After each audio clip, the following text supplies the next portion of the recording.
Hey, and welcome back to City Skylines. This is episode 3, the second video after our first live stream, and we're back in Smorgasbordensnoot. Very great name. Proud of myself for that one. And we're back with another time-lapse video. Starting off a bit slow here, just to get a reminder where we are. So this is going to be our downtown. That's the idea. In this video, we are going to create a branch off of our rail line, and we're going to develop two neighborhoods. One is more business centered, and then one is a bit of a mix, multi-use. So we're going to keep that rail where it is, but we are going to build a tangent to say that goes towards that neighborhood in the bottom left of your screen that you see there. And this is kind of going to be a commuter, almost light rail transit-esque railway, with the idea of there being one stop in every neighborhood it passes through. Inner city trains and trains, I guess trains coming from other cities, or perhaps express trains. They would use that track that I just obliterated for better geometry. But once I rebuild that track, they would be using those for quicker access to the downtown. So I do delete those tracks leading from the previous station just to get a nice sweet curve, but the curves aren't always cooperative, one might say. So I had to give it a few goes, but there's that branching track now for express trains that would go towards downtown, and then the one that I'm just building right now, that's going to be the more local route. And the idea is that it starts in a trench here. We're gonna build a neighborhood around that trench with bridges passing over it, and the station will be in the trench.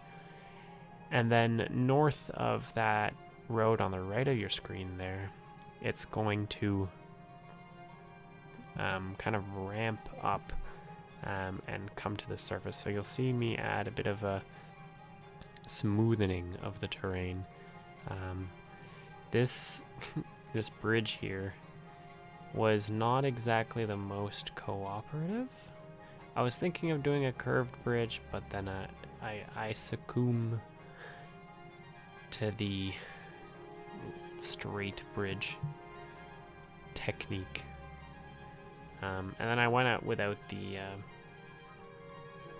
bridge spans there. So yeah, that's the ramp that I'm talking about. We get the rail to come up to the surface, and then the idea is to continue that track eventually towards the city, but more along the mountains.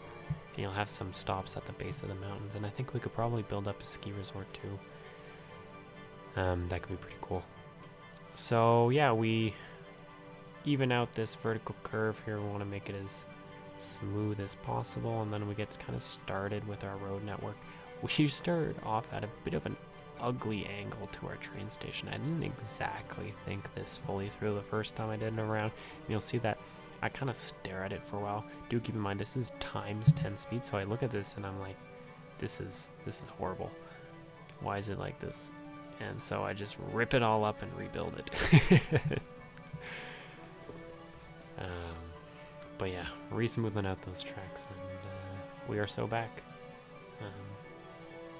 I also really like the idea of trains being in a trench, because there's a bit less noise pollution. Any sound that is coming from the trenches kind of gets directed upwards and not sideways to adjacent neighborhoods. But the stations themselves are going to always be very loud, and you'll see later in the time-lapse that a few people kind of get sick from the noise pollution, but c'est la vie. I'm building a new neighborhood here, and this one is only going to have one access, and that's the access you see there on the north side. I don't build any access again to the Artia Road on the south, or at the bottom of the screen there, just because I want to minimize as many access points as possible. I think a great way of evening out and spreading out traffic is limiting the amount of access points. Still providing access points, but limiting adjacent access points per se. Make sure we got all the utilities in there. The electricity will spread itself. I wish there were electricity poles. I think that would add a lot of character to the streets. However, I don't think I have that mod installed, so we just end up raising an entire family of 20 for that park that we just built. Again, more services for this neighborhood, so we're adding a police station, a fire station, and we put a path in between to separate the two in case they get mad at each other. They can throw rocks over the path. And then we build our first train line, and this is the train that we have traveling between this new neighborhood and the high school, which was our first station that we built last episode, I believe. And so that train is like a light rail diesel train, really, with a capacity of 100 people. Don't expect much use right now. Once we do build out the downtown and the train line will extend all the way, I do expect to add way more trains, as it'll serve as, again, as I said previously, a commuter route. I'm playing around with this intersection, lots of traffic there because of the left turners. Everyone's trying to get into the neighborhood, and as I said, it was like the only access point, but it's only one conflict point, whereas if you had like 3 of those major intersections, you might end up with slowing down the traffic a lot more. I'm keeping the theme here of bike lanes on all streets. I think it just makes it a lot more colorful, a lot more vibrant, and you're promoting active transportation use. So people are, instead of driving to work, for example, driving the 200 meters to work, they'll actually opt into bike, because biking can get you pretty far without having to spend too much energy, whereas, you know, if you're working a kilometer away, even walking can be a bit difficult, or, you know, for lazy people, might not be the first thing they want to do at like 7 in the morning. Little time lapse here of our newly built neighborhood. Add some trees, fill in the blanks, add some rocks here. The rocks look really weird when they were all placed in the same orientation, so I end up just deleting a few, rotating a few, and then putting in a big tree. So this neighborhood ends up being a bit mixed use. We do have commercial, residential, as well as office space. And I'm building a bus line here. This will just serve as a loop to connect this train station to the adjacent neighborhood to the east.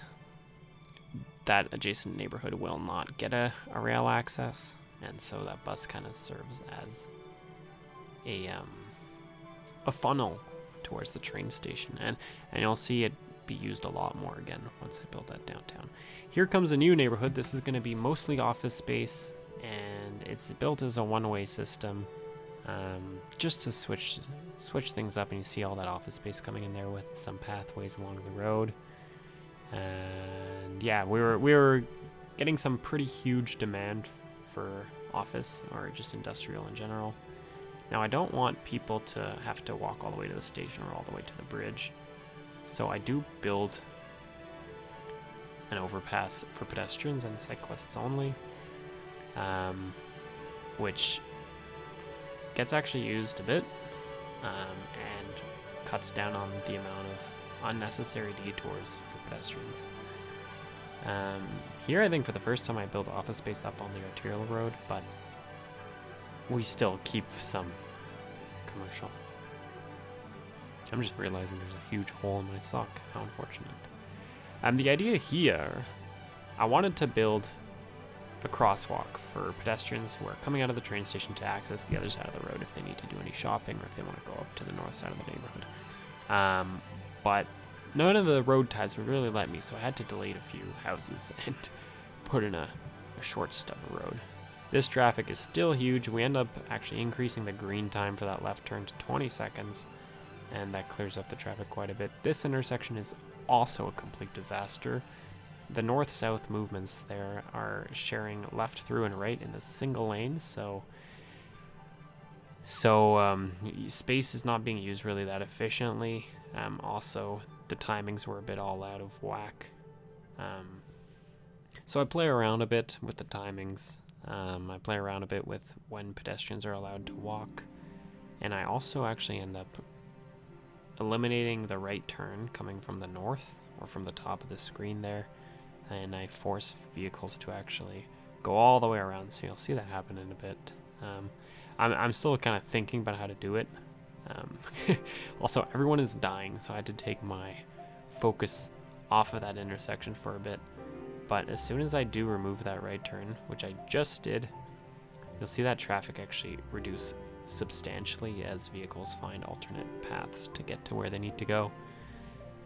And yeah, that basically wraps it up for this video. Another quick one. I hope you guys enjoyed. Next episode, we will build out that area in the bottom right there that is still all green space. We'll build another neighborhood. If you enjoy this content, don't forget to leave a like. You can subscribe to, know when more stuff is coming. And obviously there's more stuff on my channel if you want to check it out. Other than that, thanks for watching. I hope you guys have a wonderful day, and we'll catch you in the next one. Bye-bye.